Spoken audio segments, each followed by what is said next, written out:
Hello guys, welcome back to our YouTube channel BBMQ study zone. So guys, आप लोग बहुत दिन से मुझसे पूछ रहे थे कि इकोनॉमिक्स में हमें असाइनमेंट क्या बनाना है जेनरिक पेपर के लिए। मुझे भी पता नहीं था, तो अभी देखो नोटिस आया है कि आपको इकोनॉमिक्स के लिए असाइनमेंट जो बनाना है ना, तो वो अपने सिलेबस से हर सेमेस्टर के आप किसी भी 2 टॉपिक पे लिख कर सबमिट कर सकते हो। ठीक है, तो मैं आपके लिए सिलेबस ही लेकर आ गई हूँ कि जो आपको जो भी टॉपिक इजी लग रहा है उस पर आपके हिसाब से आपको जो भी टॉपिक इजी लग रहा है उस पर आप लिख लो नोट्स बनाकर। क्वेश्चन आंसर के फॉर्म में लिखना है तो लिख लो, अदरवाइज टॉपिक देख के हेडिंग देख के नोट्स लिखना है तो लिख लो और उसे ले जाकर सबमिट कर दो इकोनॉमिक्स डिपार्टमेंट में। ठीक है, और ये PK रॉय मेमोरियल कॉलेज के स्टूडेंट्स के लिए है। ठीक है, तो ये आप अगर दूसरे कॉलेज से हो तो फिर वो दूसरा आपका असाइनमेंट मिलेगा, लेकिन जो भी स्टूडेंट्स PKRMC से हैं उनके लिए यही असाइनमेंट है। तो सेमेस्टर 1 में पहला है आपका unit 1 introduction, subject matter of economics, central economic problem, production possibility, frontier, micro and macro economics है, फिर पॉजिटिव नॉर्मेटिव इकोनॉमिक्स। सेकेंड में कंज्यूमर बिहेवियर एंड डिमांड है, और थर्ड में थ्योरी और प्रोडक्शन है।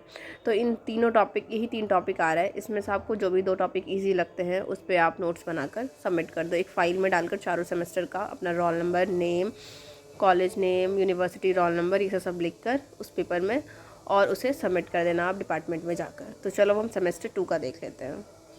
सेमेस्टर 2 में पहला यूनिट है मनी, सेकेंड इन्फ्लेशन है, थर्ड है सेंट्रल बैंकिंग और फोर्थ है कमर्शियल बैंकिंग। इन सब यूनिट्स में आपको जो भी टॉपिक इजी लगता है आप 2 टॉपिक पे बनाकर, यार गाइस कोई देख भी नहीं रहा है खोलकर, तो दिमाग लगाने की ज़रूरत बिल्कुल भी नहीं है आप सभी को। आपको जो मन करता है 2-3 पेज का एक एक आंसर्स लिख दो, सबमिट कराओ। कोई भी नहीं देख रहा है, चेक भी नहीं हो रहा है, बस हाँ रोल नंबर वो लोग नोट डाउन कर रहे हैं कि इन बच्चों ने दे दिया है, तो हो सकता है कि उसके हिसाब से वो मार्क्स बैठा दे। जिन्होंने नहीं, मुझे तो लगता है जो नहीं दे रहा है उनको भी मार्क्स मिलेगा, बट हम पॉजिटिव लेकर चलेंगे और आपको सबमिट करना चाहिए। बिकॉज अगर बोल रहे हैं कि कर देना, तो एक असाइनमेंट लिखने में क्या ही जाता है, 2-3 पेज। हम PG में आ चुके हैं, वो तो हमारी आदत बन चुकी है लिखना।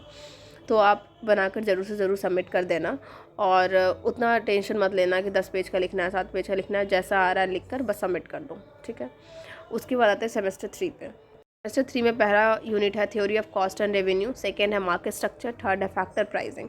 तो इनमें से जो आपको इजी लगता है, जो भी टॉपिक आपको इजी लग रहा है, किसी 2 टॉपिक पे आपको लिख कर करना है। ठीक है, और लास्टली आता है सेमेस्टर 4, जिसमें इंट्रोडक्शन दिया है इंडियन इकोनॉमी के बारे में, 5 ईयर प्लान, फिर एग्रीकल्चर है, इंडस्ट्री है और एक्सटर्नल सेक्टर है। तो इनमें से भी आपको जो टॉपिक इजी लगता है उस पर आप बनाकर एक ही फाइल में चारों सेमेस्टर के सबमिट करके अपना डिपार्टमेंट में जाकर, इकोनॉमिक्स डिपार्टमेंट जाकर सबमिट कर देना। तो आई होप आपको समझ में आ गया होगा कि इकोनॉमिक्स में अब क्या करना है। एंड गाइज़, अगर आपको अच्छा लग रहा है वीडियो तो प्लीज़ लाइक कर दो, क्योंकि मेहनत लगती है ये सब में करने में। तो आपकी लाइक और सब्सक्रिप्शन ही मुझे मोटिवेट करती है कि हाँ मैं और वीडियोज़ अपलोड करूँ।